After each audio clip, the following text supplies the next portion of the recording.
Steve Austin, astronaut, a man barely alive. Gentlemen, we can rebuild him.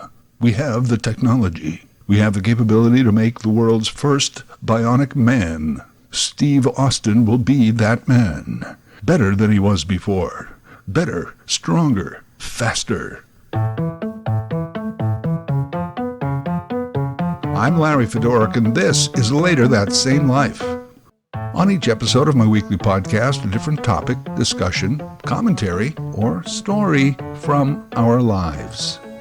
Season 19, Chapter 1. $6 Million Man.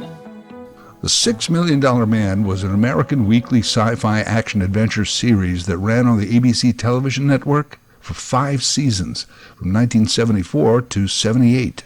The unfortunate airplane crash that led to Colonel Austin's bionics is shown before each episode as part of the program's main title. We have separation. Inboard and outboard, they're on.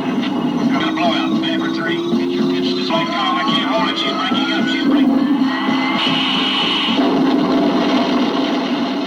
TV trivia. Steve Austin was piloting a NASA experimental lift-body aircraft during the mishap. That crash footage is real.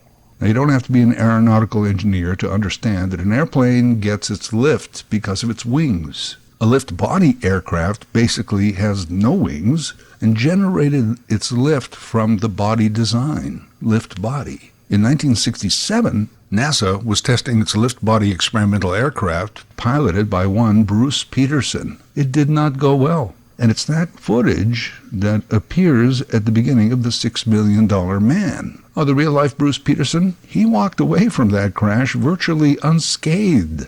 Although, as the lift-body aircraft crashed and rolled, the canopy broke apart, which meant that Peterson's face was dragged along the lake bed landing strip several hundred yards. He lost most of the skin of his forehead and his right eyelid, which eventually led to vision loss in that eye. They did not rebuild him. They did not have the technology. But Peterson did fly again many times, passing in 2006 at age 72. Steve Austin, astronaut. A man barely alive. Gentlemen, we can rebuild him. We have the technology. Steve Austin was the $6 Million Man. Or if they had to make him today, he'd be the $48.9 million man. Not quite the same ring to it. There's a channel in my area that runs old TV shows throughout the day. Every day at noon, it's the $6 Million Man. Usually the TV in my office is on a news channel, but every so often I like to take a break. I flip over to that retro channel, and I watch an old TV show. These old shows generally fall into 3 main categories. 1, classic TV show. It will live forever. 2, didn't necessarily age well, but still kind of warm and fuzzy and nostalgic. And 3, $6 Million Man.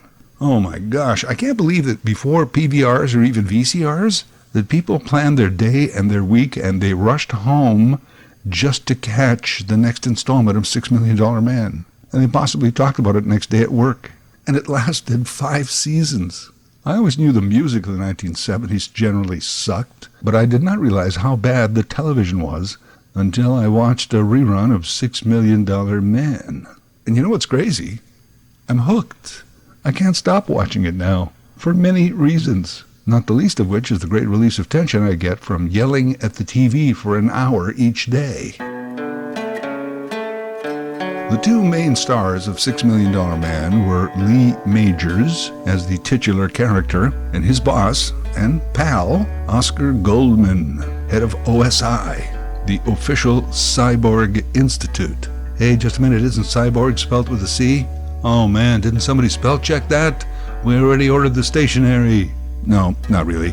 OSI was the Office of Scientific Intelligence. Oscar Goldman was played by Richard Anderson, a solid veteran TV and film actor who lived to be 91, passed in 2017, and not to be confused with Richard Dean Anderson, who was MacGyver.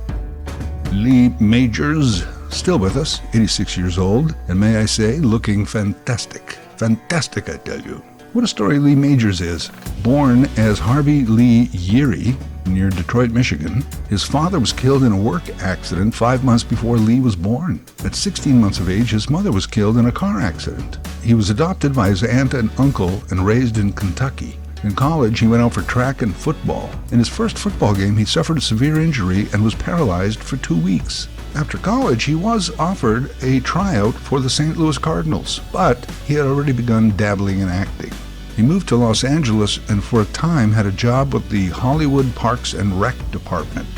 And that's where he was spotted by an agent. In a park, I assume, and the rest is history. The $6 Million Man was based on a book called Cyborg, and Cyborg was the working title of the show. It aired as a TV special in 1973 and began as a series in 1974. Steve Austin's bionic parts were his right arm, both legs, and his left eye. He could spot a dime on a sidewalk 4 blocks away. I think that's how he supplemented his income. And listen, I know it was American primetime network TV. Couldn't do this, but don't you think that the real Steve Austin would have also appreciated a bionic, young, good-looking hep cat? What guy wouldn't want a bionic, bigger, stronger, faster?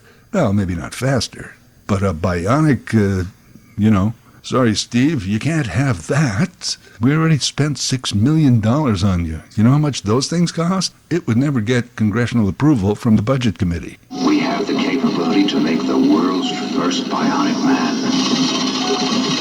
Steve Austin will be that man. Steve Austin walked on the moon, and he had that horrific plane crash. But now he was the world's first and only bionic man. Top secret. Only a few people knew about his bionics.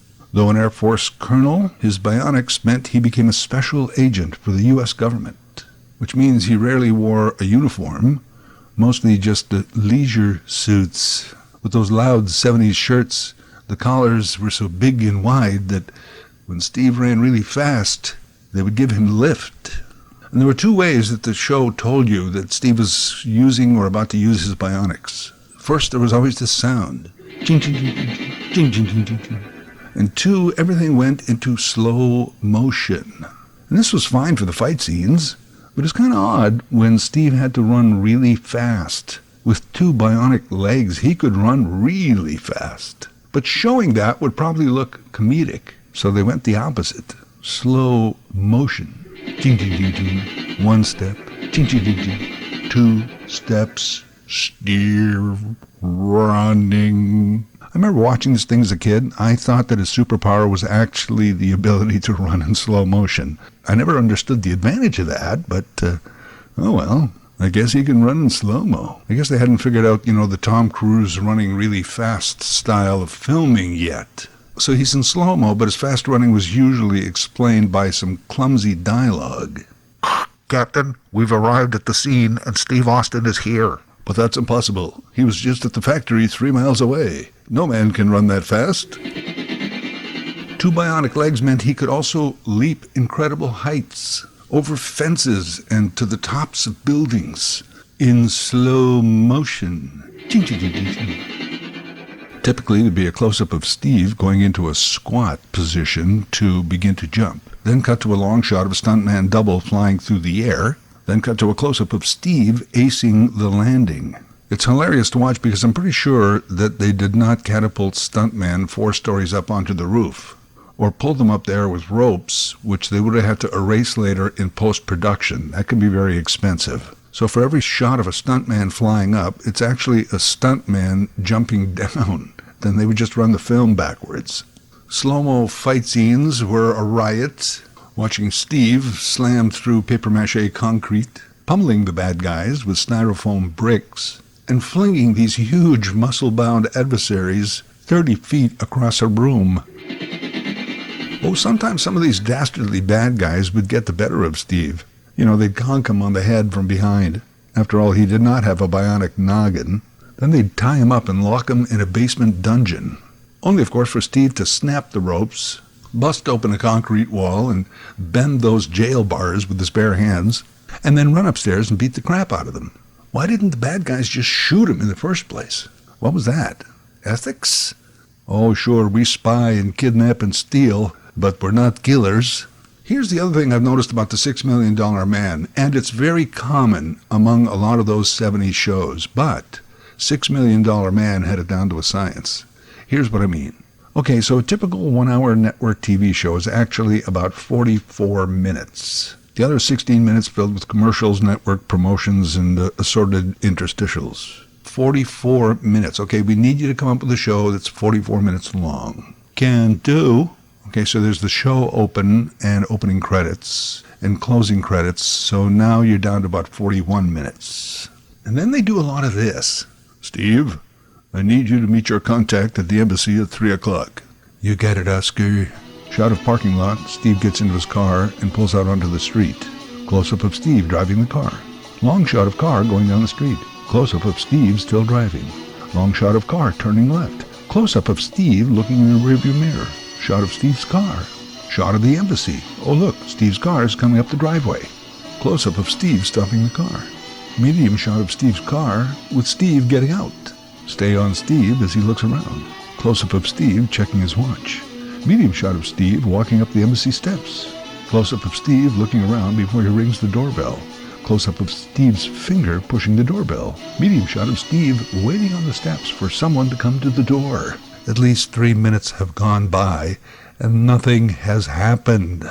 3 minutes to establish that Steve drove to the embassy for 3 o'clock. And then it's at least another 2 minutes of him being greeted, escorted down the hall before he even gets to the ambassador's office. Well, we're down to 36 minutes of show. They usually fill another 5 minutes with similar shots of people driving or walking somewhere, trying to get to a place. We're down to 31 minutes. It's usually about 4 minutes of Steve slow-mo leaping, 8 minutes of slow-mo fight scenes. There's about 3 minutes of Oscar at the office trying to figure out where Steve is. There's at least 2 minutes of epilogue scenes where they explain to you what just happened and tell you how everything's going to be okay. So you're down to about 14 minutes.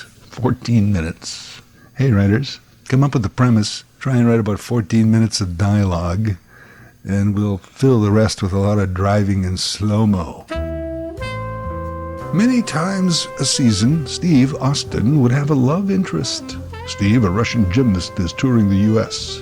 We need you to escort her. Steve, I can't emphasize enough that if anything should happen to her, it would be a disaster for our government. You got it, Oscar. Of course, she'll fall in love with me and want to defect, but I'll deal with that when it comes up. There was always some femme fatale who fell for Steve. You are so handsome and charming and strong. I think I'm falling for you. By the way, you wouldn't happen to have a bionic... No, sorry, it wasn't in the budget.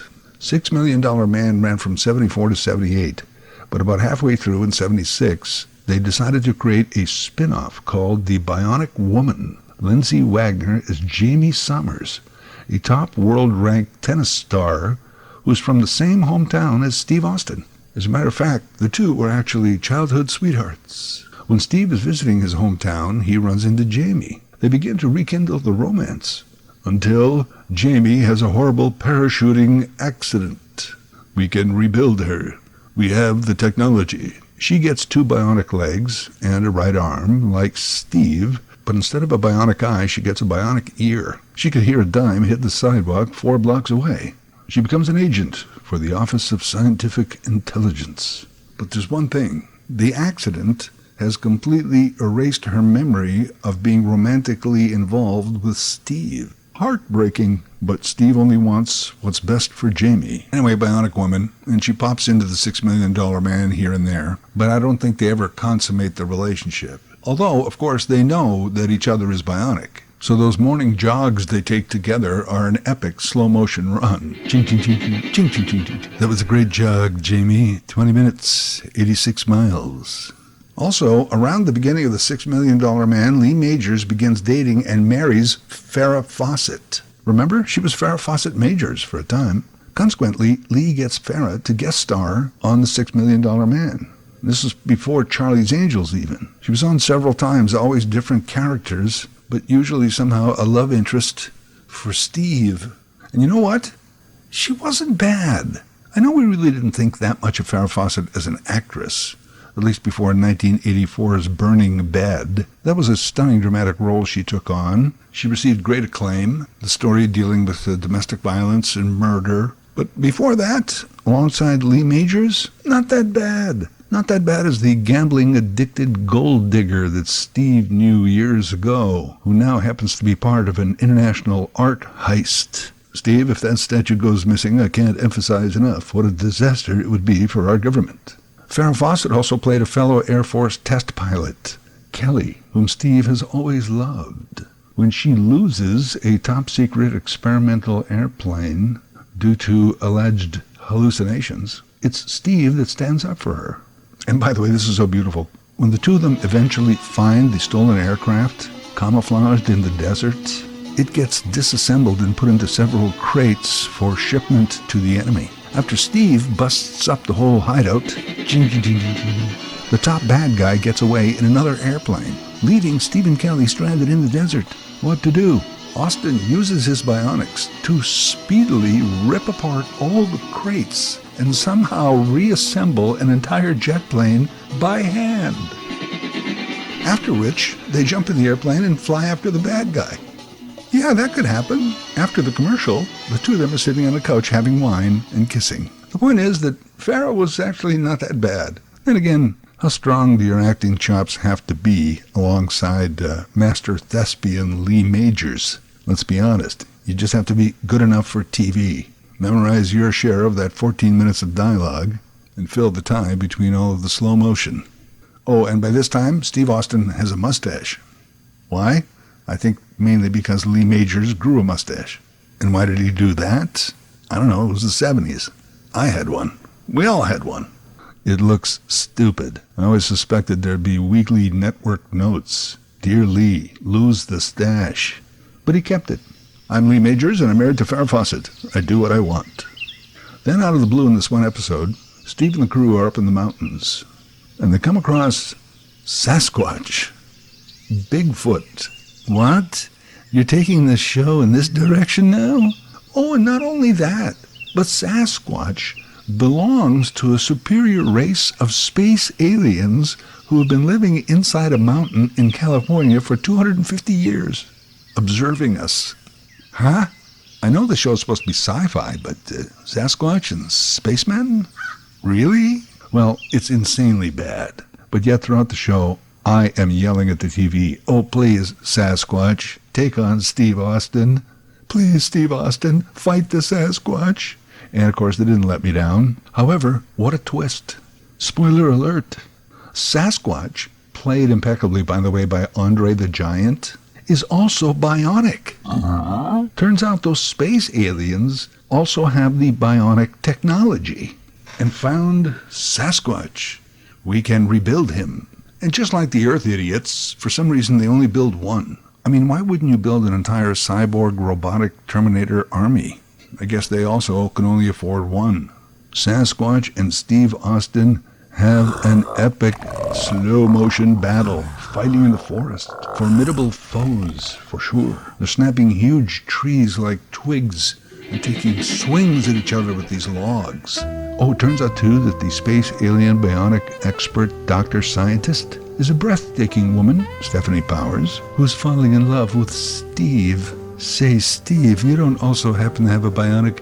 No, it wasn't in the budget. So Steve ends up actually having to save all the alien people. And then he and the Bigfoot end up having a mutual respect and understanding. He and the doctor have to part ways without consummation. At least we're pretty sure, unless Steve snuck one in during the commercials. And they must completely erase Steve's memory of all previous events. I wish you could do that for me. What happened, Steve? I don't know, Oscar. I just don't know. About a year later, they have a two-parter called The Return of Bigfoot. Oh, yeah.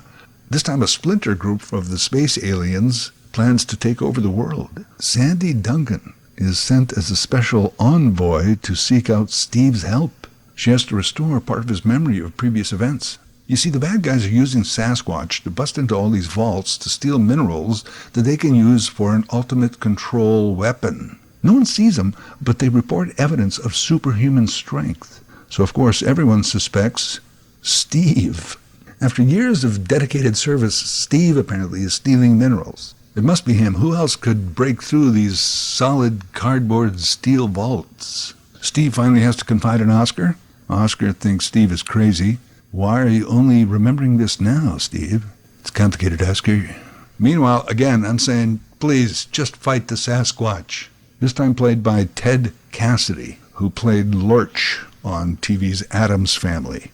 Anyway, I'm telling you, this show just keeps on giving. On another episode, Steve has to go undercover as a dock worker. His disguise is a longshoreman wool toque-like hat, and he wears a big silver hoop earring. You a longshoreman or a pirate? He stays at a rooming house run by a single mom, whose kid has his bike run over by a truck. I can't afford a new bike. Listen, son, says Steve, you gotta believe in miracles. Miracles sometimes happen. And then one night, Steve bends the kid's bike back into perfect shape.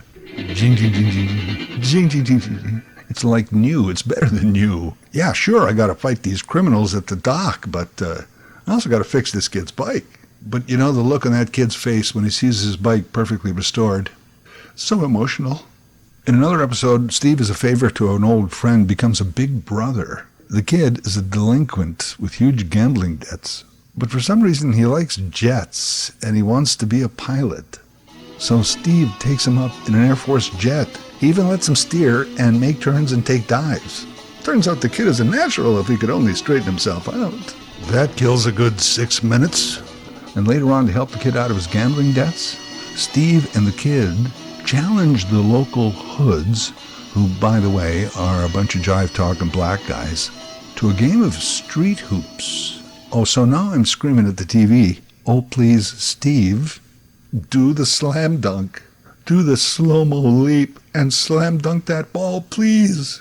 So, of course, it turns out that Steve Austin is a pretty good basketball player, even without the bionics, because, of course, he is. But then, jing, jing, jing, jing, jing, jing, jing, jing, jing. Suddenly, Steve Austin rising well above the hoop, swishing that basketball down as the others look on in jaw-dropping amazement. And in doing so, erases all the kid's gambling debts so that he is able to make a fresh start and rehabilitate himself. Like I said, this show just keeps on giving. A footnote, in 1987, NBC ran a special movie, The Return of the $6 Million Man and the Bionic Woman. Lee Majors and Lindsay Wagner come back. Steve and Jamie have to come out of retirement to save the OSI. The $6 Million Man movie with Mark Wahlberg has been in and out of development since 2014. Don't know if it's ever going to happen, but if so, I implore you, please make sure that Steve fights the Sasquatch.